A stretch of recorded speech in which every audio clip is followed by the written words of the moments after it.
Hello everyone, हमारे अपने channel पर आप सभी का स्वागत है।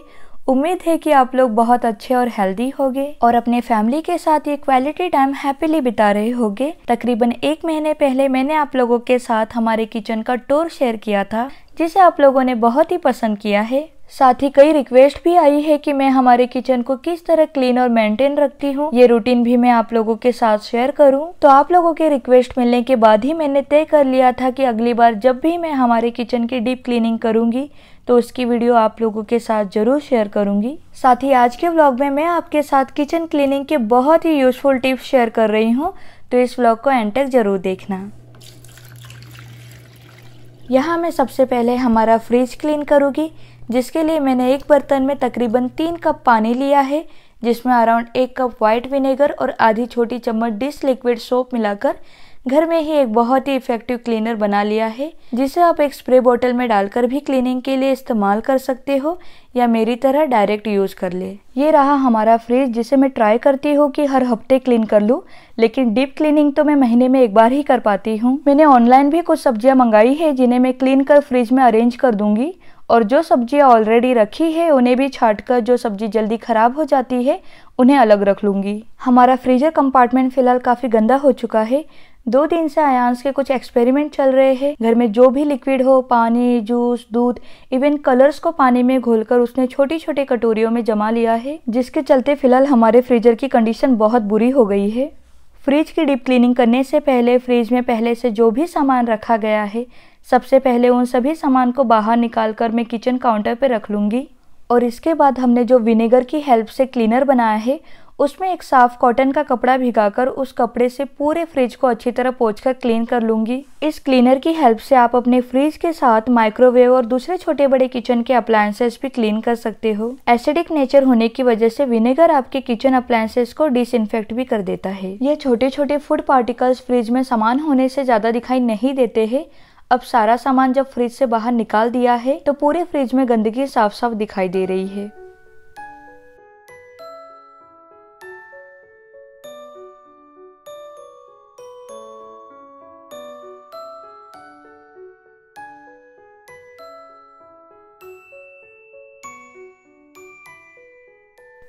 फ्रिज के एक एक कंपार्टमेंट को मैं इसी क्लीनर की हेल्प से पोंछकर क्लीन कर रही हूँ। फ्रिज के हर पार्ट को क्लीन करने के बाद कपड़े को साफ पानी से जरूर धोए, ताकि फ्रिज अच्छी तरह से क्लीन हो सके। आप देख रहे होंगे कि इस क्लीनर की हेल्प से फ्रिज में जो भी छोटे बड़े दाग धब्बे हैं कितनी आसानी से साफ हो रहे हैं। किचन की डीप क्लीनिंग करते समय एक ट्रैश बैग मैं हमेशा साथ में रखती हूँ, क्योंकि क्लीनिंग के दौरान बहुत सारी बिना काम की चीजें निकलती रहती हैं, जिन्हें आप ज्यादातर जमीन पर ये सोचकर फेंक देते हो कि आप बाद में उसे ट्रैश बैग में डाल दोगे। ऐसा करने से भले आपका एक काम कम हो रहा है, लेकिन दूसरी ओर आप अपना काम बढ़ाते जा रहे हो। इसलिए साथ साथ जो भी कूड़ा या कचरा मिले उन्हें बैग में डालते रहे, इससे आपका ही काम जल्दी हो जाएगा। फ्रिज क्लीन करने के बाद फ्रिज का जो सारा सामान मैंने बाहर रखा था, उन्हें भी साफ कपड़ों से अच्छी तरह पोंछकर मैं फ्रिज के अंदर फिर से रख रही हूँ। इन सारे बास्केट्स को मैंने क्लीन किया है, और क्लीन करने के बाद सारी सब्जियों और फल के नीचे मैंने पहले पेपर लगाया है और पेपर टॉवल के ऊपर सब्जियां रखी है, क्योंकि अगर सब्जियों या फलों में से पानी निकलेगा तो भी आपकी सब्जियां नीचे से गीली ना होने की वजह से जल्दी खराब नहीं होगी। अब आती है फ्रीजर क्लीन करने की बारी। फ्रीजर क्लीन करने से पहले मैंने फ्रीजर का सारा सामान बाहर निकाल कर रख दिया है और अच्छी तरह साफ कपड़े को क्लीनर में भिगाकर पूरे फ्रीजर को अच्छी तरह साफ कर लिया। फ्रीजर में जो भी पैकेट्स पहले से रखे थे, उनमें से सब्जियां और फल निकालकर मैंने जिपलॉक बैग्स में रख लिया है। जिपलॉक बैग में सब्जियां ऑर्गेनाइज करना ज्यादा आसान होता है।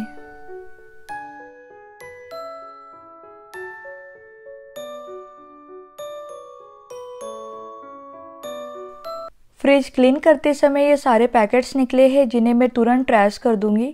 आप देख सकते हो बैग ऑलरेडी भर गया है। सब्जी और फलों के बॉक्स, नान के बॉक्स और अदर पैकेट्स मैंने खाली कर उन्हें जिपलॉक में रखा है, ताकि काफी कम जगह में ये सारा सामान अच्छे से ऑर्गेनाइज हो जाए। साथ ही किचन आइलैंड भी क्लीन कर लूंगी, ताकि दूसरे सामान भी मैं यहाँ रख सकूँ। फ्रिज के ऊपर मैं ये वुडन बास्केट्स रखती हूँ, जिनमें मैं बच्चों के आर्ट और क्राफ्ट से रिलेटेड सारी चीजें रखती हूँ।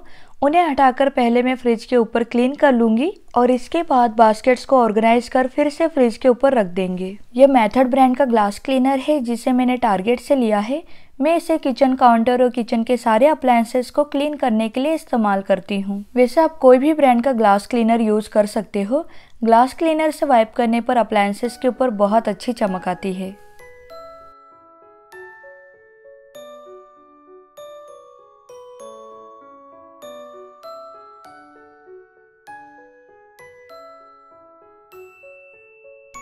हमारे किचन आइलैंड के नीचे 2 बड़े साइज के ड्रॉर्स बने हैं जिनमें बच्चे अपने डेली यूज में आने वाले बुक्स और पेपर्स रखते हैं। इवन रोज सफाई करते समय या झाड़ू लगाते समय मुझे किचन में कोई भी बच्चों के छोटे साइज के खिलौने मिल जाए, कलर्स या अदर स्टफ मिल जाए तो मैं भी उन्हें यहीं रख देती हूँ और जब भी टाइम मिले फिर से सारी चीजें उनकी जगह पे रख देती हूँ।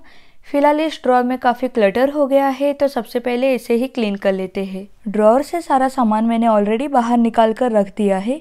अब बस एक कपड़े की हेल्प से दोनों ड्रॉर्स को अच्छे से वाइप कर लूँगी और देन यहाँ से जो भी चीज़ें हमने बाहर निकाली है उन्हें भी उनकी सही जगह पर ऑर्गेनाइज कर लेगी। किचन की क्लीनिंग मैंने अर्ली मॉर्निंग में ही स्टार्ट कर दी थी।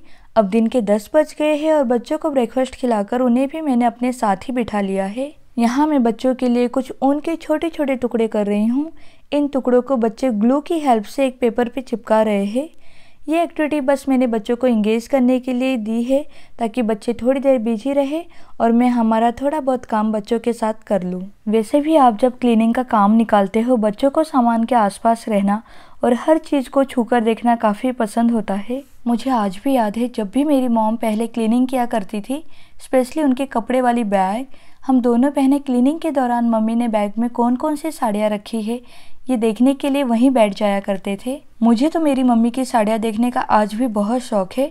उसी तरह जब भी मैं क्लीनिंग के लिए कोई भी अंदर रखा हुआ सामान बाहर निकालूं, मेरे दोनों बच्चे पूरे एक्साइटमेंट के साथ सारा सामान देखने के लिए वहीं मेरे साथ बैठ जाते हैं। यहाँ मैंने बच्चों के आर्ट और क्राफ्ट की सारी चीज़ें ऑर्गेनाइज कर दी है। अब मैं इन्हें इनके बास्केट में सही से रख कर इन्हें फिर से फ्रिज के ऊपर रख दूंगी।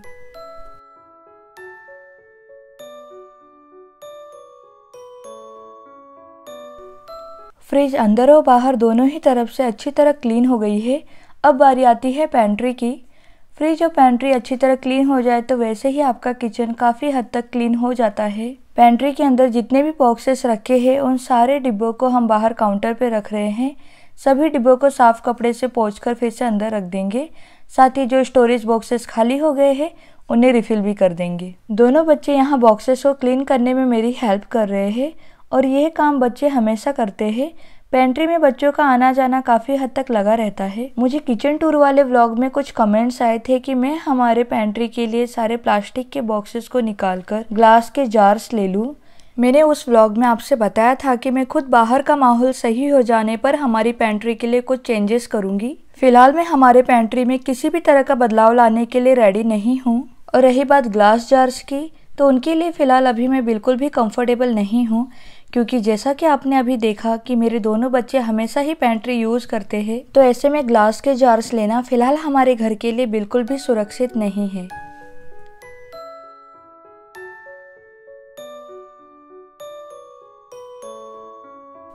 बच्चों के साथ मिलकर हमने अपनी पेंट्री सही कर ली है। आप पेंट्री में साफ साफ सारी चीज़ें देख सकते हो। इस तरह पेंट्री लगाने से मुझे पेंट्री में कोई भी चीज़ ढूंढनी नहीं पड़ती है। जो सब्जियां ऑनलाइन मंगाई थी वो आ गई है।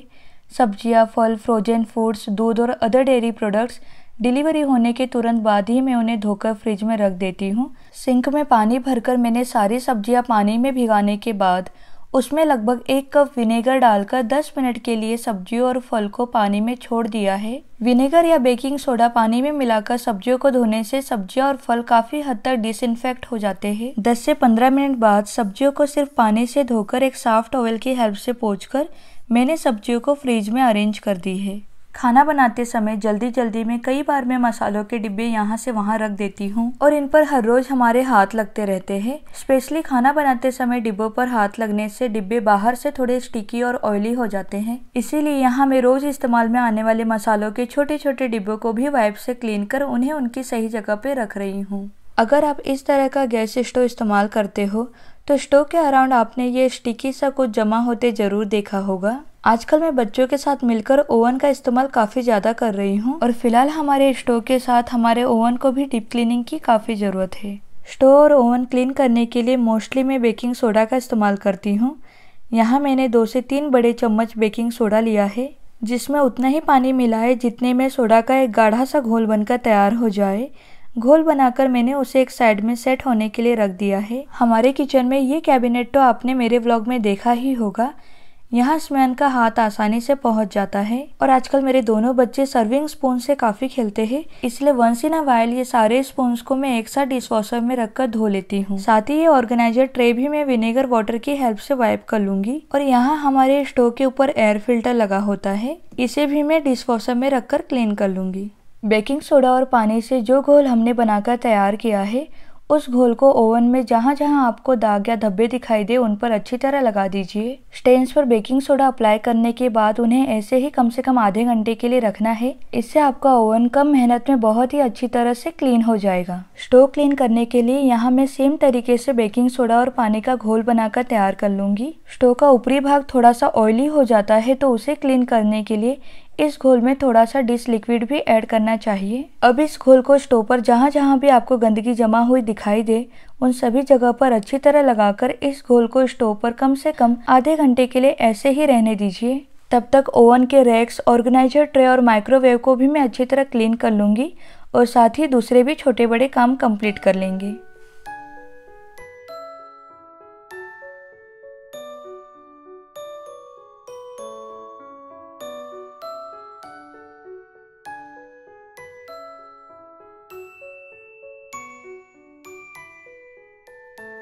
माइक्रोवेव को हमने अंदर और बाहर दोनों ही ओर से अच्छी तरह क्लीन कर लिया है। स्टोव को मेटल स्क्रब की हेल्प से अच्छी तरह जेंटली रब करके क्लीन कर लेना है।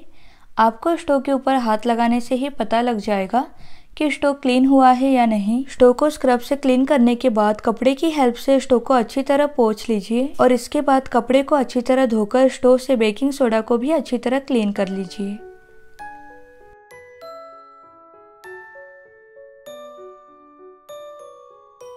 अब स्टोव के साइड में क्लीन करने के लिए मैंने एक बटर नाइफ में एक वाइप लपेट लिया है, जिसकी हेल्प से हम दिखाए गए तरीके से स्टोव के साइड्स और जहां भी हमारा हाथ नहीं पहुंच सके उन सभी जगहों को इसी तरह से क्लीन कर लेंगे।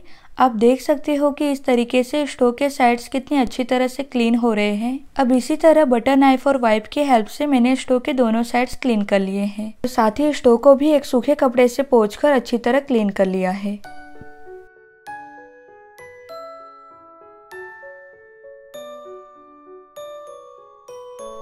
अब सेम उसी तरीके से मेटल स्क्रब की हेल्प से ओवन को भी क्लीन कर लेते हैं।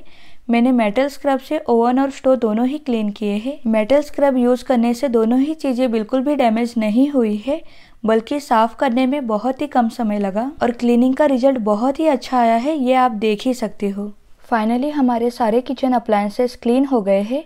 आप में से ही कमेंट में मुझसे किसी ने पूछा है कि मैं बच्चों के स्टील के स्ट्रॉ किस तरह क्लीन करती हूँ। स्टील के स्ट्रॉ क्लीन करने के लिए मुझे स्ट्रॉ के साथ उसे क्लीन करने के लिए ब्रश भी साथ में ही मिला है। बच्चों के यूज करने के बाद स्ट्रॉ तुरंत क्लीन करें। पहले स्ट्रॉ को रनिंग वाटर में रखें, जिससे स्ट्रॉ में अगर दूध या जूस लगा हो तो वो निकल जाए। अब ब्रश में थोड़ा सा सोप लेकर वीडियो में दिखाए गए तरीके से ब्रश स्ट्रॉ के अंदर डालकर क्लीन करें और फिर से स्ट्रॉ को रनिंग वाटर में नल के नीचे रखकर अच्छी तरह धो ले। लोहे यानी कि आयरन कास्ट बर्तनों को इस्तेमाल करने के बाद तुरंत धोए। लोहे के बर्तनों को क्लीन करने के लिए मैं प्लास्टिक स्क्रब यूज कर रही हूँ। वैसे इसे क्लीन करने के लिए स्पेसिफिक स्क्रब मिलते हैं, लेकिन प्लास्टिक के स्क्रब से भी ये अच्छी तरह क्लीन हो जाता है। हो सके तो लोहे के बर्तनों को हल्के गर्म पानी में धोए। बर्तन को धोने के बाद उसे किसी साफ कपड़े से तुरंत अच्छी तरह पोंछ ले।